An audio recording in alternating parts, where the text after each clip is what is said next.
乡亲朋友大家好，我是阿明张伟明，欢迎做回收看台湾新眼界。咱讲到6月的时阵，这个 NCC 国家通讯传播委员会公布数位中介服务法，经过2个月3场这个说明会，伫咧顶礼拜规个大爆炸，这个言论开始咧讲政府规定平台业者未来限制你甲我资讯的这个内容，佮讲咧咱特别无言论自由啊，但真正是安尼咯。但是咱讲到另外一个讲法是讲民进党政府真正是大体敢对得起捍卫言论自由内容大家嘛开始讲这是一部恶法，但敢真正是完全恶法？这个数位中介法其实是参照欧盟数位服务法所来针对业者还有一个 gatekeeper 守门人这个责任。但是这阵咱嘛讲到平台业者开始有一寡这个疑虑，疑虑是啥物呢？伊讲我爱担的责任敢袂伤济。另外讲到数位内容爱安怎来治理，只是爱安怎管。咱其实讲到咱的这个网络其实真介乱平台业者其实你嘛是要有责任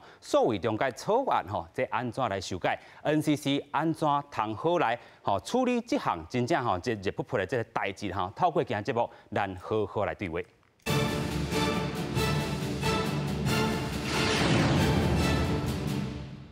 先来邀请节目顶所有来宾，第一咱们邀请台湾法律科技协会理事长江雅琪。主持人好，各位观众朋友大家好。非常感谢，第二咱们邀请 PTT 网络名人，咱来日九然后这个吴德伟，德伟你好。主持人好，观众朋友大家好，我是日九。有影透过咱的这个连线，咱要和这个台新闻研究所教授洪金玲教授来做连线。教授你好。非常感谢啦咱等下好好来请教教授，今日就就这个议题好好来讲。咱讲到数位中介法，为什么引发到这个言论自由和咱讲这网络要管这个违法的这个内容，真正有产生争议？其实咱来讲这个部分咱看到最近伫咧政策公开这个平台内底，哇，差不多是99.99%这么高的这个比例，拢是反对这个数位中介法，引起到这款的这个争议，哇！咱看到苏贞昌院长啦，即阵讲，这个8月25这个公听会要来法庭啊，所以咱先来请教雅琪老师，为什么这个咱讲立于本地应该是真良善的一个咱讲法但是即阵讲到言论自由，要限制你甲我，敢真正遐尔严重？我是想讲即马咧讨论的足侪朋友可能无把全部的法律这部法律内容全部从头到尾拢看过一遍啦其实伊要处理的毋是讲所有的言论的内容，伊是非法的内容。我只有做一个整理观众朋友会使看一下。其实这个法律呢，有提到讲有参考英国的网络安全法。是。嘛有参考欧盟的数位的服务法，伊这两个法律内底拢有咧处理非法的内容，咱其实伫世界内底，咱嘛会看到讲，违反法律的代志，譬如讲你去用骗啦，还是讲去用诽谤啦，还是讲做侪就是犯罪代志，拢嘛法律拢会处理。像咱到网络观点，政府会处理这款代志，大家就感觉讲，这言论自由会去有管到的。我是感觉讲言论这是一部分，非法代志这是另外一部分。爱分得清楚对吧？这两件代志爱分得清楚。你若把这两件代志拢混做伙，安尼网络永远就管袂离嘛。咱嘛爱讲网络的治理，他都要主持人冇讲。平台伊趁很侪钱。伊嘛是爱负起伊相对应的责任嘛。其实老师讲到一个重点平台业者你爱担的责任是非常大。咱头拄嘛讲到参考到这个英国线顶这个安全法案另外咱看到讲欧盟数位服务法，其实平台业者英国做 accountability 问责的重要性，就是责任性你平台爱担。但是即阵咱看到这个方向已经带起到位，带起到言论自由的这个限制，可能真正有一寡这个死角插起但是这部法咱嘛讲伊有这个咱讲欠点的所在，所以好好修啦但是即阵公听会已经先来暂停了但是咱嘛看到讲，因为这个在野党批评这是言论自由这个侵扰啦必须要 NCC 本地咱讲这礼拜公听会来法庭，但是咧未来这个法是不是爱继续来去进行？咱嘛有另外这个报道先带观众朋友做来看。所谓中介服务合草案未来立法方向，也搁伫网络平台业者说明阶段，都引起对言论自由的质疑。行政长苏清昌要求相关部会甲社会沟通了后，国家通讯传播委员会除了宣布将还举行公听会，伊发新闻稿强调草案是初步版本，还未经过委员会议最后审定确定，无部分人士所讲强推的代志，也无提送行政院立法院，所以无需要撤回问题。在野党拢将炮火对向民进党批评牵制人民言论自由。草案就是政府提出来的方案，就是民进党执政党的立场，所谓的新的言论戒严的一个草案，当然全民不能接受。而这么离谱的一个方案，我相信民进党提都不能提。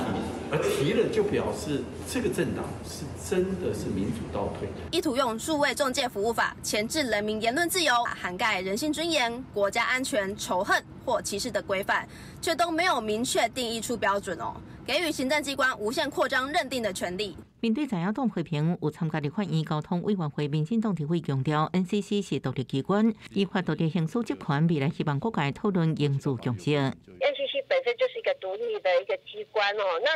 这个假讯息，那我们应该要有一些约束啊，你不能让这些平台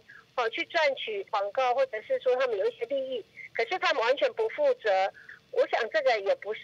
好的一个现象啦。NCC 新闻稿也表示，言论自由是民主自产，也是宪法保障的权利。不过网络问题真需要解决，要做好站在时间内的课题，希望能回归理性讨论，和政策更加完善。记者综合报道。有影讲到这个法有影是草案的这个阶段这嘛是咱讲 NCC 的这个回应所讲草案是初判尔，即阵开始立法需要真济民意的这个基础，所以咧你讲这个部分我会甲你收起来，伊讲我嘛甲你收起来，所以安尼斗起来就是咱尾可能这个法但是有人讲这个选举期间到底这个部分咱等下好好讨论但是这沟通过程就有影爱这个公开甲透明继续咱要先请教Z9啦咱头拄看到讲，这个在野党包含这个民众党，还有这个国民党，拢针对这个法来讲，这是一个恶法，到底真正这么恶效？咱讲，阮看这个草案内容阮 PT 的乡民是炸锅啦。讲奇怪，你17条、18条、19条，到26条，阮仔细看伊的内容是讲恁的这个定义无清无楚，是安怎什么叫做违反的这个？政府的这个法条是，阮伊这个法是要管理这个所谓的中介服务商，阮讲像讲迄个后面迄个 FB， 是讲 Line， 是讲 IG， 讲少年最爱用的这个抖音，是要管这个大的服务商。毋过台湾是一个言论自由的国家，阮阁有小的服务商，叫做 PTT， 叫做 D 卡，伊拢是无在趁钱的，伊拢是靠广告，靠这个使用者。伫顶头，一寡言论、一寡讨论，去吸引这个人伫遮讨论代志，来产生这个影响力。即马你这个法案拿落去，阮这个 PTT 甲 D 卡第一道举手讲，这个罚款伤严重啊！阮是无趁钱的小公司咧。你这罚款若罚落去，阮就捐款徛就好啊。是安怎要叫阮去管这个使用者？是安怎要安怎留言？若是有这个恶意的使用者，也是敌对的公司，我假装是这个使用者，我要甲你的公司搞垮，我来故意留言就好啊。OK。系啊，所以我讲这个法拿出来第一，阮网络上的乡民都爆炸，就讲这讲法是在管制言论。第二，阮小的这个公司，台湾的公司，注重这个言论讨论的公司就讲你即马是咧叫我爱倒数，你是要管大的公司，毋是要管小的公司。这个法案拿出来，我是收开就好啊，我拢免讨论啊。咱头拄嘛讲到亲像这个后面的这个数位服务法，其实咧管的就头拄讲的这个Z9所讲的 FB 啊、Meta 这些大公司但是电脑块咱看到讲台湾PTT、D 卡这款这个物件，电脑咱讲真正是小本经营靠这个网友伫遐做互动、做回应，因才有一寡这个影响力的这个基础。你要搁要求因真济这个物件咱等下另外来好好做讨论。咱头拄有讲到咱要连线这个台大新闻所的这个教授啦这个洪金玲教授，头拄伊嘛讲到这个后面这个 FB Meta 因爱担责任，但是咱讲真正台湾都唔是咱讲真大的这个国家啦吼，所以咱讲这个遮的这个小本经营的这个业者吼，因爱安怎来去经营？另外咱头段嘛讲到吼，咱这回理解吼，应该是针对平台业者先来去做理解，但是咱这阵已经陷入去什么？咱的这个言论自由这个大壳仔内底啊吼，咱的偏向这个理解是毋是死角插去？咱先听安怎讲吼，金老师你安怎看咧？其实咱对平台，伊爱为着咱吼，这使用者的权益，还是讲咱的平台面顶提供的这服务，还是讲伊的内容吼，爱负一寡责任吼。这是国际，其实大家国家拢会面对的问题吼，毋是台湾第一个做吼。所以我是感觉讲伊。迄个当初要吼做立法这目的来讲吼，这是应该是真重要的一个目的啦。想讲即马吼，这吼，大家会讲反对到即马吼，我感觉有淡薄仔甲迄个因为伊的重点吼，有淡薄仔吼，互人去走偏去。因为即马大家批评的，较罕的人咧讲平台爱负啥物责任安尼要求伊负的这责任是好还是歹大家拢较无会讨论这部分嘛。反而讲即马大家讨论是讲伊的18条甲20条18条甲20条这个我看迄法规的文字意思就是讲，伊针对讲咱咧平台面顶的这个内容若是讲这个内容有违法的所在伊就要求讲会使甲伊做一个资讯的限制令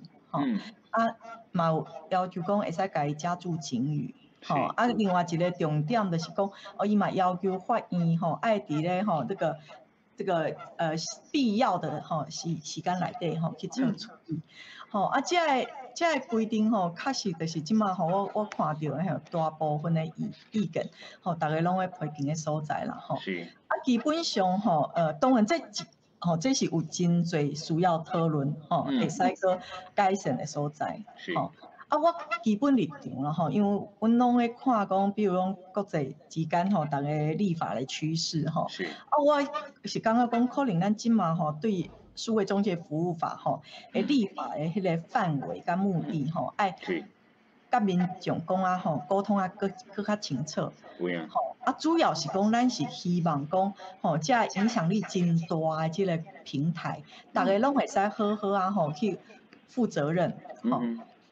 所以其实咱甲18到20条这对于内容的进一步的处理我认为较好的立法方式是讲，台湾应该爱思考另外立一部网络内容安全法案。咱即摆数位中介服务法，咱就是好好来处理讲，对平台的定义是啥？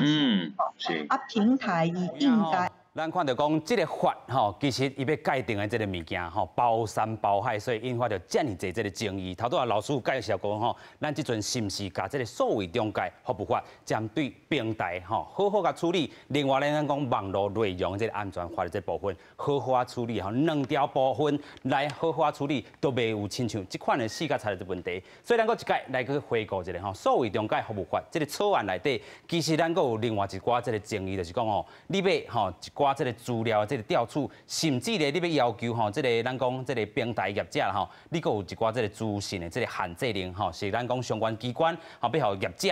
但是咧紧急资讯限制令，搁是48点钟内底你要求这个法院内底你就要好好处理。但是咱讲法院敢真正有遮尔侪这个人力来去做处理其实嘛是另外一层问题啦咱搁继续请教这个雅琪教授，咱头段嘛讲到两部法真正包山包海安尼处理袂了啦处理甲安尼就亲像讲哇，你要管阮的个言论，但是咱要管的其实是平台业者这部分。继续搁请教老师。是，头拄教授伊嘛有讲到一个重点啦伊讲这部法其实是要处理这平台业者，特别是大的平台业者。头日就嘛有讲到讲一寡较细间的公司，还是无咧趁钱的公司，就无一定爱处理嘛。但是这个问题就是讲，看你是要安怎管，应该要管项，但是毋是讲拢无管。头拄主持人有讲到讲这资讯的限制令，只是讲即马台湾的版本甲其他国家的版本比起来，伊是有法院去审查，是所以那48点钟是针对讲有一寡非法个重大内容，伊就要求讲，可以爱48点钟内底爱做一个决定。是咱因为咱知影讲网络伊咧传载内容足紧的，你若无较紧的把这有问题的内容，紧甲伊冻起来，可能伊未来危害可能会做严重的。所以才有这48点钟，有这加警告这规定。是。咱这规定是好，还是歹，还是咱这条线要安怎画？我是感觉讲大家会使来讨论。OK。但是即马就变成讲，若是要管，就拢唔对。我感觉安尼嘛伤，另外一边安嘛伤极端啦吼。有影啦吼，所以咱看到讲这个物件安怎来去处理吼，未来咱来好讨论。咱头拄嘛讲到足侪平台业者吼，亲像讲有 YouTube 有 Dcard 吼，亲像这个 Meta 就是咱讲的这个 FB 吼、IG 这款产业等等。所以咱讲到这回吼，伫咧第3场的这个说明会内底吼，引起到真大这个业者的这个反弹吼，咱都要好好来看吼。尤其咱看到讲 PTT 这个论坛发布的这个顾问吼，柯特伊嘛讲到，哇，真正要甲灌落去非商业这个平台，亲像 PTT 安尼，恐惊伊就爱个关站起来啦吼。另外咧，咱讲台湾数位媒体吼应用。还有这个行销协会这个秘书长伊讲每一个数位事业的发展，本土的业者其实因的成本拢会增加，境外平台咧同款无法度管。针对这寡问题，咱有另外一个报道，先带大家做回来看。伫社区媒体发言，也是网络顶买物件、看影片、耍游戏，所谓中介服务会当讲逐项有。NCC 拟定所谓中介服务法，搁办理真侪场说明会。不过有平台业者认为草案当中未少规范，实务上真歹做到到。对于纳管非商业的平台，例如 PTT 这样的很诡异因为整部法的规制对象明显就是设定在公司法人，一旦指定的 PTT 为指定平台，就跟命令 PTT 关站是相去不远的。每一个的数位的事业的发展，其实状况不太一样。那这样是不是能够一体适用？法令一定下去，其实本土的业者法遵成本会增加很多，可是你还是一样管不到所谓的这个境外的平台。数位产业相关协会指出，不少业者当时有通讯商务社群无共业务，无法度用一法包含全部，建议渐慢施行。若是草案内底服务提供者定做的规范纳入关系人意见的时阵，必须有政府机关代表，这互人烦恼言论自由是不是会受到限制？业者一定会面临到一大堆难以判定是否违法的检举案，我们最后只会选择一律删除，以求免责。这个对台湾的网络言论自由会造成非常大的危害。目前除了中国有这么严格言论管制以外，其他国家并没有介入到这么深的言论管制。比较好的点呢，就是说要求平台问责，中介法问题还出在就是说政府权力不应该因为这样子的无限扩张。言论自由是我们坚持的价值，怎么样子才能做到最好？需要各方多沟通。行政院苏贞昌指出，会请相关部会进行沟通，大家拢接受再继续执行。NCC 也将万25个草案公听会，会先进行检讨，提升草案品质了后，再来对外沟通。记者综合报道。有影咱头拄看到这个影片内底，这业者就讲面对一大堆真歹去认定是不是违反的这个检举案伊规期拢总甲汰掉，这是未来可能的这个方向所以为着要避免安尼咱讲这个法一定爱去修改，但是咱嘛佫一概请教立久这个平台业者的这个心声内底，除了因的这个管理的这个方式，未来恐惊嘛是一大这个难处，伊这法爱安怎来打进前向进前行咧？咱讲这个法你甲施行下去上受害上伤的，就是这小型的服务商加人民是，因为人民讲我即届讲一个留言若是影响到政府的施政方针，还有加注警语，安尼我以后无爱讲啦。哎呀，搁有来，阮观众朋友用上多网络平台是 Line 嘛，你伫 Line 就做讨论群的，若是一个讨论群，你讲可能一个你的讨论群50个外的100个人，你讲一声，迄个消毒水可能有毒，你莫去摸。这个资讯有没有违反到这个资讯安全？有没有违反到这个是不是假讯息？是。你要判断若讲有人检举咧，你规群组的这个言论，去由政府提起政府会去看，你的这个言论刚有违反的这个标准的，是。这样子就是你的这个咱讲人民的言论去由政府看起你政府就有一个法会讲叫业者，这有迄个嫌疑，这群主的言论我都提出来改逐条的审查。OK， 这样人民就会晋升了，就是说，讲我一家想要讲的话，想要讨论的代志，我唔敢讲，因为伫网络上管较严，阮私底下讲，就是一个状况，就是讲，你网络管制的言论搁较严，我现实生活中讲的物件较无严，你唔是讲甲足奇怪啊？网络就是一个自由讲讨论代志的所在，你现实生活中。这个自由搁较济，网络的自由较少，你唔是足奇怪啊？所以讲这个法案立落去吼，咱第一，咱人民会家己自我审查，平台嘛会家己讲，明哲保身。所以讲哦，无代志的无代志，我讲有就是说，我宁愿删除这些言论，我也不要惹事上身。有影吼，这就是咱讲平台业者即阵可能会面对的这个问题，因阿摆可能就是安尼来处理啦吼。亲像咱头拄讲到吼，这个巴哈姆特伊嘛是安尼啦吼。有人讲吼，这个论文到底有抄无抄？有人讲是无抄啦吼。到底吼业者有能力去判断，还是无吼？其实因无这个时间嘛，无迄个成本啦吼。所以这文吼，伊规期拢甲汰掉吼，这是巴哈姆特吼要求吼来。保家己啦，吼，保全家己。另外咧，咱嘛头拄嘛讲到吼，我私人的言论到底赖有要管啊无管吼？其实有的人吼赖吼台湾吼，伊就讲吼私人通识。若是介入，因真正感觉真遗憾吼，开后门吼，西过法院，互行政机关有权利解释这个法律吼。但是这嘛，互我想到另外一站的这个问题思考。过去咱咧讨论这个假消息、假信息，也是讲吼这个无明的这个资讯吼，其实咱真正嘛有讨论过真济。但是咧，亲像讲咱做一个吼，咱讲阅听者。家己是毋是嘛有一寡这个责任爱去查辨，还是讲查证咱所讲的这个言论吼？过去我相信伫咧雅琪老师咱的这对话内底，应该进前拢有讲过。这嘛是咱吼，搁一届提醒观众朋友，其实咱讲的话，若是吼背上吼基础这个资讯内容是正确，其实嘛免惊这个法啦，敢是安尼？我是感觉即马吼，从真侪业者，因感觉即部法律的问题，感觉无啥亲像是即部法律的内容，但这中间有一寡误解啦。我感觉这沟通的过程可能爱检讨啦吼。譬如讲，你讲到讲，咱讲这私人的通信，嘛去有介入。其实伊要管的迄社群的资讯，因为咱知影讲，咱有可能咱私下我可能甲主持人有谈话，但是某时阵咱是一个群体内底，吼，一个譬如讲我嘛有可能写一寡物件，可能我家己的网站管定，所以这是无共款的啊，嘿，过来巴哈姆特伊讲可能是有人发文论文，我爱去判断讲伊是真还是假，其实我是要提醒一下，这本来伫国外这。法律的精神，伊是讲应该爱有这业者，伊爱去处理。但是伊处理，伊判断，伊可能认为讲，即马唔免去把这文章给下架。伊嘛是一种判断啊。伊无讲伊一定爱判断是对的啊，伊是讲爱有一个机制去处理，你要有一个反应。你这个机制爱合理。所以是安尼的问题。我是感觉讲，伊即马讲的。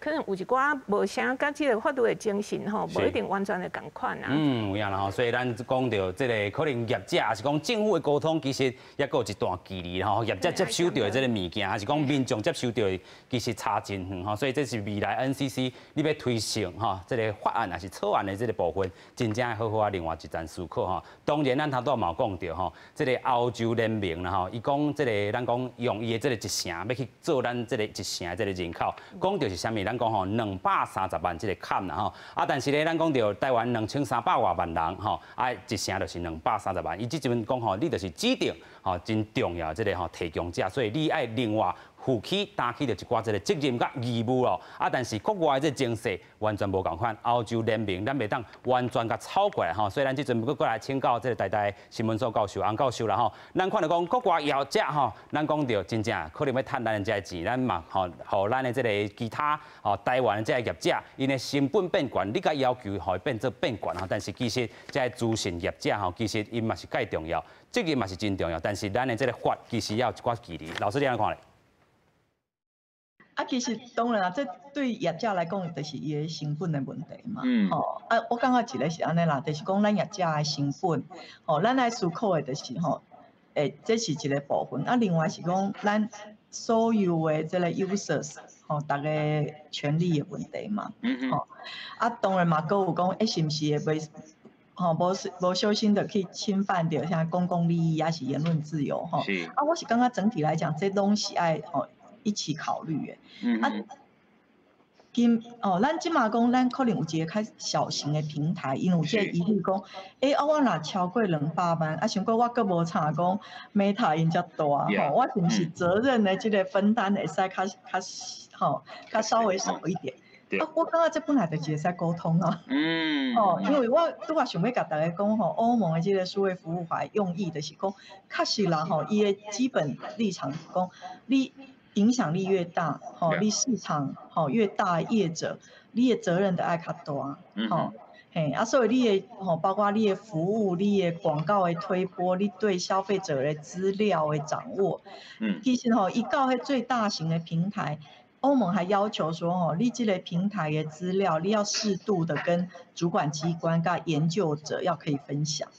因为伊这是为公共利益的角度去考虑的。是。咱台湾我唔知影中介服务法可能无了解所以我是感觉讲，其实大家责任要安怎分担，要安怎承担，这本来就是会使沟通的。有影。欧盟当然是一个目前在国际上大家关注的一个范本。咱为安怎讲为台湾来因地制宜，这本来就是咱来思考的所在。像我内容是另外一个部分，所以我嘛希望讲，内容毋是讲咱无要管，内容是咱应该爱个卖甲这个平台的这个问责的这个议题直接牵连做伙，安尼可能我会感觉讲一个问题，大家沟通较清楚。有影咱嘛头拄也讲到这个咱的人口结构台湾就是2300多万人尔啦要用伊这个一成来去管咱遮讲平台业者，你占这么侪使用的这个人口其实对因来讲成本增加咱嘛有看到讲其实这个律师吕秋婉伊嘛有讲到若是这个网络平台使用者超过230万人，头拄也讲到一成台湾的这个人口，主管机关其实会让指定这个平台啦就是指定线顶的平台服务提供者其实这个若是安尼照搬过来可能是操了伤过头简单所以人口的这个部分嘛是一个真大的这个重点。欧洲联盟因是考虑真久才定出因为因这欧盟其实是足侪国家合起来因面对这个物件，其实因的这个赞助是2年3年安尼这个思考才有这个法的。好，继续搁请教老师啦人口这个部分安怎来看？是，伊头拄仔主持人提讲，这法案内底是讲，大的平台伊的标准就是台湾1成的人口嘛，这是就是抄欧盟的法律嘛，欧盟的法律嘛是写1成，但是问题是欧盟的人口甲台湾的人口完全无同款啊，天差咧地啊，系啊，欧盟的1成是4000多万，咱遮是200多万，所以差不多20倍嘛，安尼啥哪你安尼照抄无看一个讲，台湾的市场可能较细，所以咱即马若是搬伫欧盟的法律搬到台湾来，可能爱做一寡改变。所以我是感觉讲，这法律真正会使搁较优的啦，改较优的。搁有真侪所在，譬如讲，头拄仔主持人嘛有提到讲，业者伊是惊讲，可能会管伊的言论，嘛会处罚。但是这个法律内底的规定嘛无啥共款，所以是毋是沟通的过程，这嘛是会使做较有的啦。有影其实咱嘛讲到头拄仔咱已经讲到到底谣言还是讲这个不实的这个信息，到底会当加注这个警示的这标志无？这是其实咱讲相关的这个机关要甲这个业者，其实因也有一寡咱讲准则啦袂当安尼，你就讲伊这个物件是违法的当然伊是有一寡基础伫咧，但是大家都是会惊讲这条那真正若是实行落去，其实对业者来讲，伊要去做这款动作，伊其实也是有真大这个疑虑啦继续，咱搁先来请教Z9啦规个安尼看起来头拄仔咱讲到要抄还是无爱抄，其实你着抄较好的毋好安尼抄一半啦咱都讲到这个1成的这个人口，另外一条这个政府搁要另外成立一个25亿的这个专职的这个机构。咱讲 NCC 伊本地管的是电子媒体，电视也好，广播也好，但是网络伊即阵是无法度管，但是伊提出另外一个专职的这个机构，佮讲政府爱管25亿，你先安怎看这个部分呢？第一恁即马的 NCC 我唔知影讲这个观众朋友安怎想啊？你感觉 NCC 管的好还是唔好？阮即仔的诈骗简讯足侪，若是即马搁爱关25亿，成立专门来管网络的机构，你甲我讲，这个机构管会好还管袂好？我即下早搁有收到这诈骗的简讯，讲你安怎是这个卫福部是有啥物申请的这个物件，这个诈骗简讯啊。一般人拄着这样简讯是安怎处理？阮少年人，阮用一款这个业者提供给了一个叫做 Who's Call 的物件，我当回报说这个电话号码是诈骗简讯，大家莫讲，是使用者家己主动自发来检举讲这个号码、这个物件是违法的，有诈骗的嫌疑，安尼来管理的。啊，阮 NCC 是管了倒位？NCC 管电信公司呢，三大电信公司，你安尼逐工在发这个诈骗简讯是有管到还是无管到？啊，你即摆讲个开25亿来成立这个管网络的这个单位。啊，阮网络的乡民无信任政府啊，你 NCC 就管无好啊，你成立这个网络的这个专责委员会是管得好也管袂好，阮是无相信因会管会好。OK，Z 就是提供吼，咱讲吼，这个手机啊，定定会收到吼，这款这个信息来讲到电信这块吼，因作为一个主管机关管袂好势吼，所以伊即安尼嘛讲起来有合理啊，伊讲伊管袂好啊，伊即阵要搁成立另外一个机构。你管袂好啊，搁要成立一个来管，敢若奇怪哦。啊，但是这嘛是讲吼，这个咱讲分权的这个部分，毕竟 NCC 伊的这个分级的无亲像是咱行政院啊，是讲立法院这款的这个机构的这个层级啦吼，你要叫伊吼有真大的这个独立的这个空间，其实也有受到一寡这个限制啦吼。但是这个限制，咱应该是爱透过咱亲像这款的这个讨论吼，一步一步吼，甲伊这个咱讲一路甲拆除，啊啦毋望讲这个 NCC 会当较好，但是咱讲25亿要成立一个专职的这个单位啦吼，啊无分这个网络这个分级，啊嘛有一寡这个吼议论出现吼。另外咱嘛讲到这个立法无规定不当的这个内容，到底吼倒位这个部分吼倒位是不当的吼，伊嘛无讲真正清楚吼。另外一个报道嘛，先带观众朋友做伙来看。作为科技发展真紧，民众使用网络进行买卖社交等行为变得搁较快。国家通信传播委员会 NCC 拟定所谓中介服务法，希望会当建构会当相信的网络环境。不过专家学者也是有真侪疑虑。赋予行政权力过大的权力，对言论自由与社会信任会产生巨大的冲击。那建议删除，就是政府机关可以直接针对不实讯息加注警语之权利。当然，它的好意是一种检视的情形，一般的网络使用者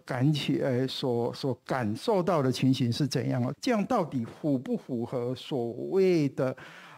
多方治理公私协力哈？草案中讲起，针对网络特定言论，会当要求平台加注警示的这项规范，有专家认为，这可能会影响到言论自由，需要审慎讨论。另外，要以25亿经费来成立专职机构的意义是啥物，也引起讨论。依照我们现在的财团法人法，主管机关甚至于立法院都要去报告，所以未来行政立法会介入的情形非常高。那这样怎么可能会去真正的是由下而上的网络治理的这一种多方治理的概念哦？我们的专责机构的内容也没看到针对儿少网络分级或是内容防护这个过滤软体这些工作来一并执行，可是我们没有看到有接受申诉的处理机制。这个部分似乎跟过去事实上跟iWin事实上相去甚远哈。也有民间团体认为，规个草案无针对妨害儿少身心的不当内容进行规范，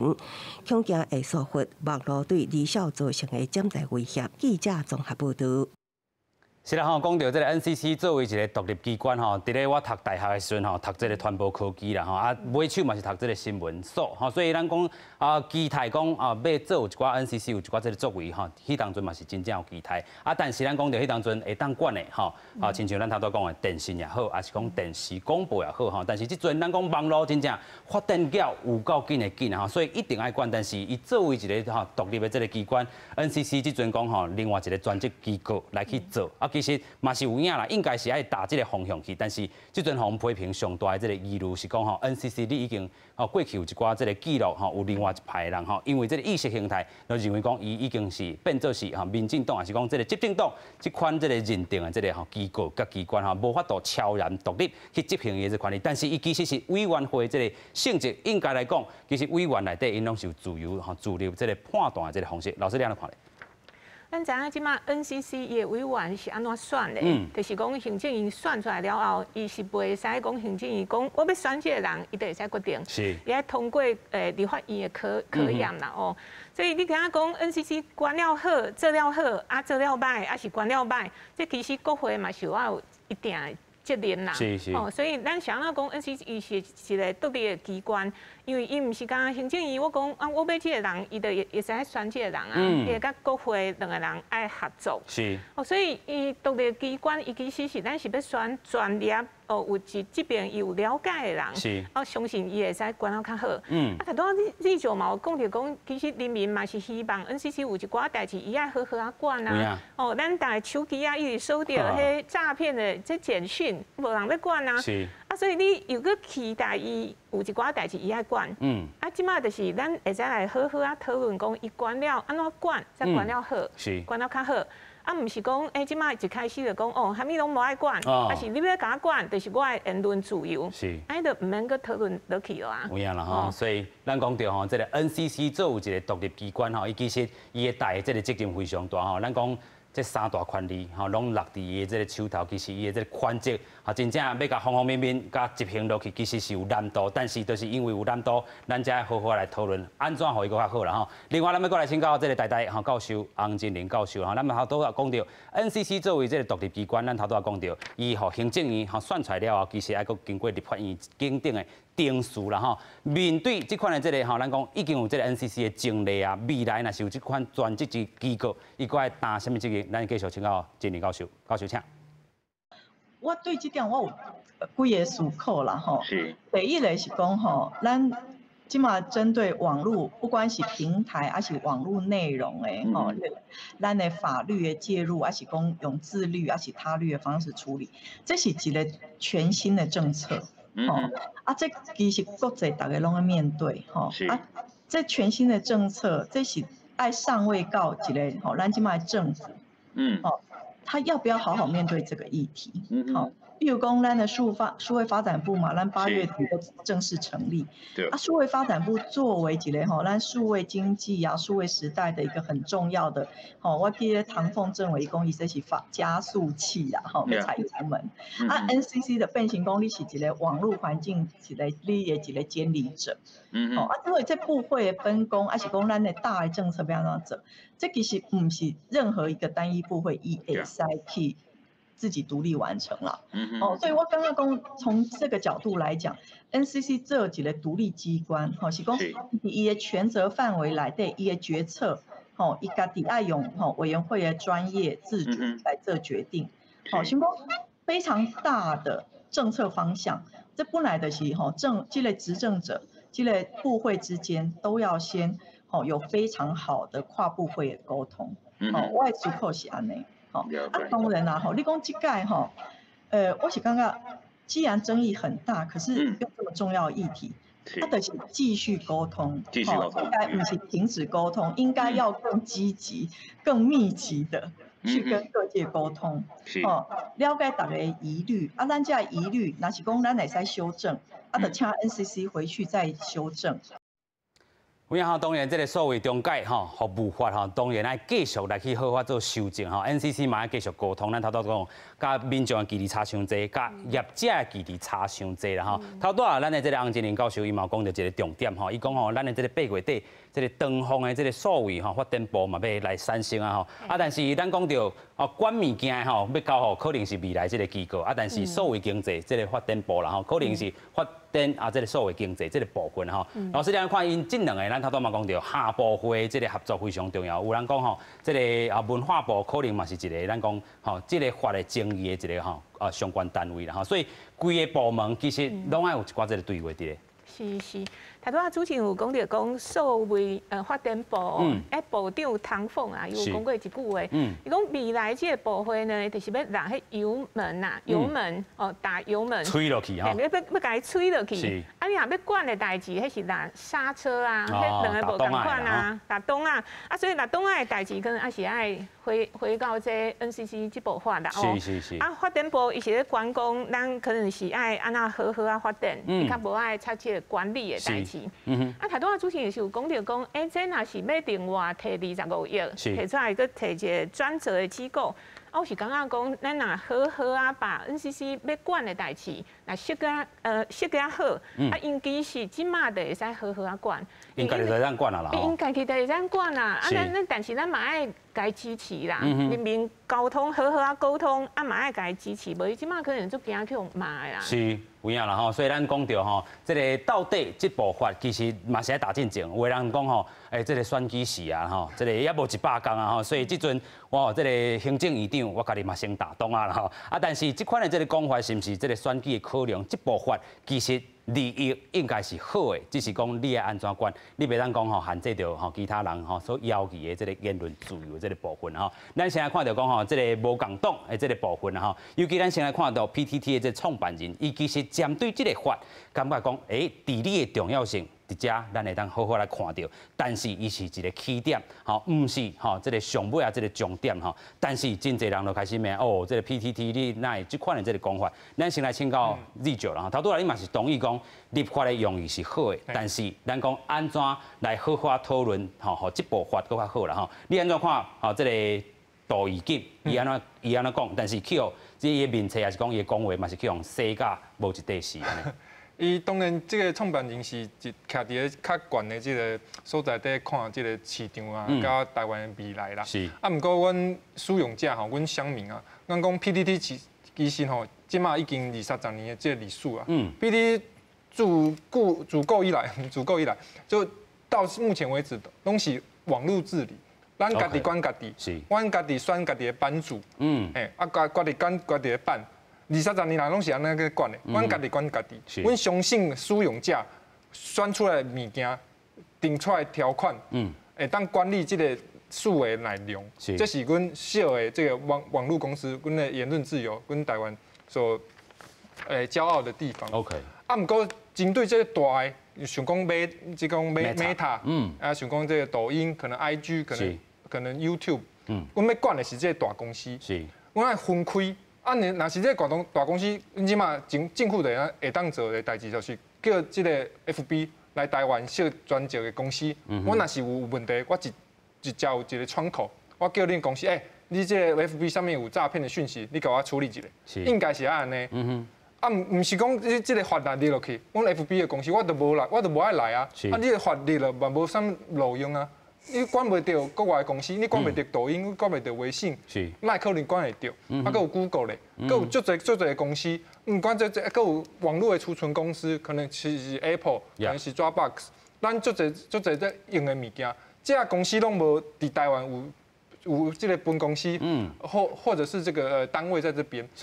若是讲这个法律立落去。若是讲有违法的所在，你这个罚款，你要叫谁人来纳？无啊，伊台湾进来嘛，无啥物公司，你要罚啥物人？啊，结果就罚到家己人，家己这个小的 PTT， 咱家己的这个本土的这个业者。是。所以讲的管理，我感觉讲要分开，大的是管国际性的公司，咱 local 的，咱在地，阮家己有这个，阮使用者拢是家己的台湾人，阮有家己的管理的方式。我想讲以后的这个方向爱。分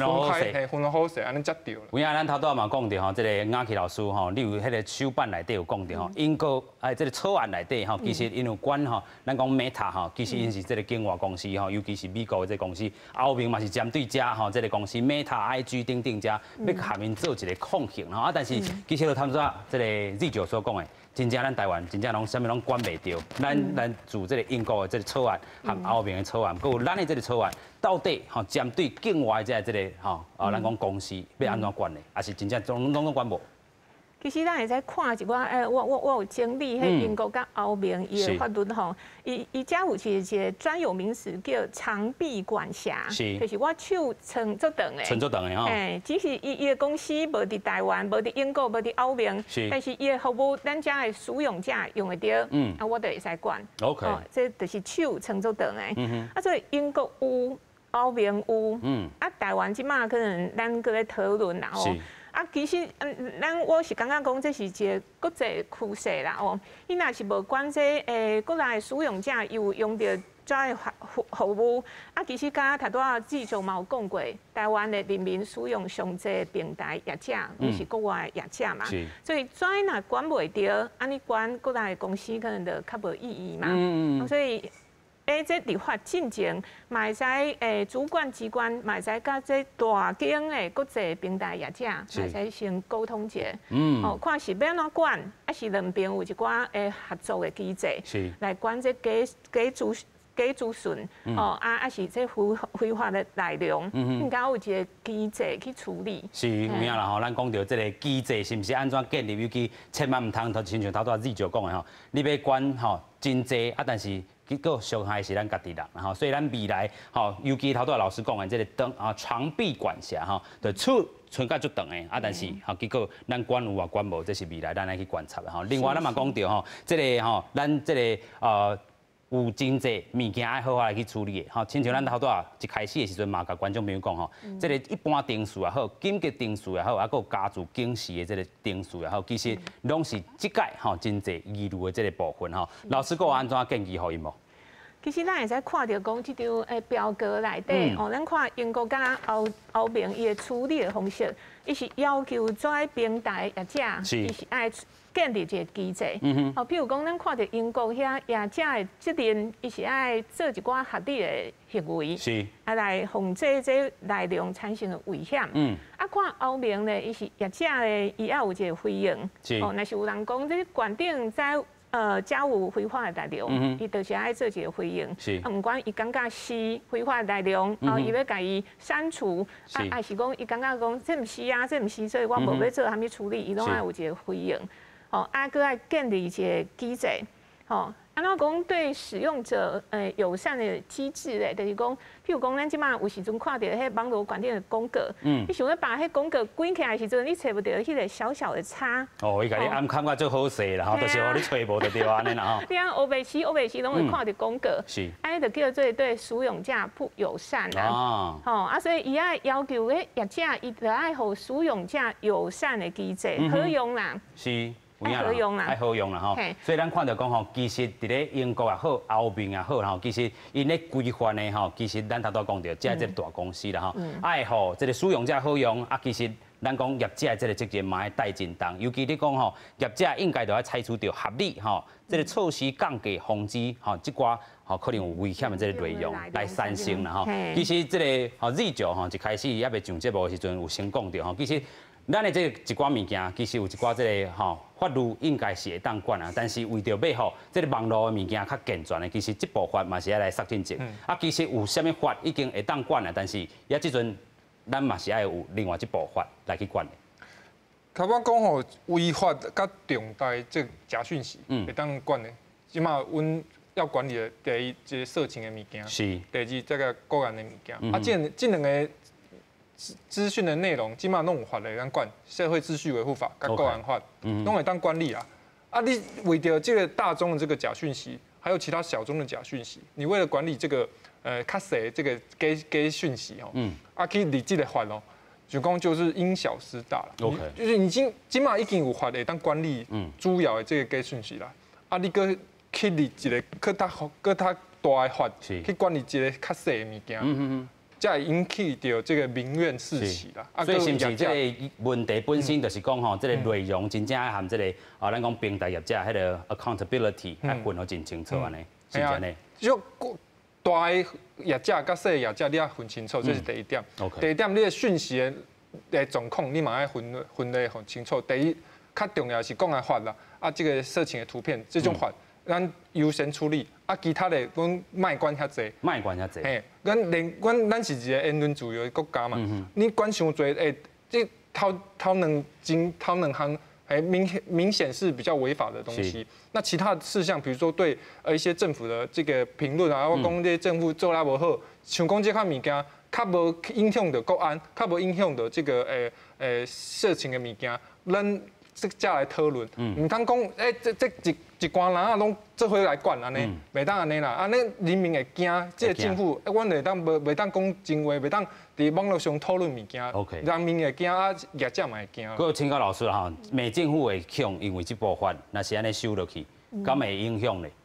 应该是袂啦吼。其实这法律的内容有写到讲，伊是针对非法的内容。对嘛，非法性是一个大重点嘛。是一个前提要件嘛吼。但是我是感觉伊的定数的设计，比如讲紧急的程序，佮这加速经过这个程序的，互人民较惊吓啦吼。特别是第三下加注警告，这伊无提到讲这法院的判断啦。所以这个是讲，伊虽然是针对非法。佮给主审，给主审在内容，但是伊无提到讲，在嘛还是爱法院来判断。第一项、第二项，伊拢是有请法院来判断嘛。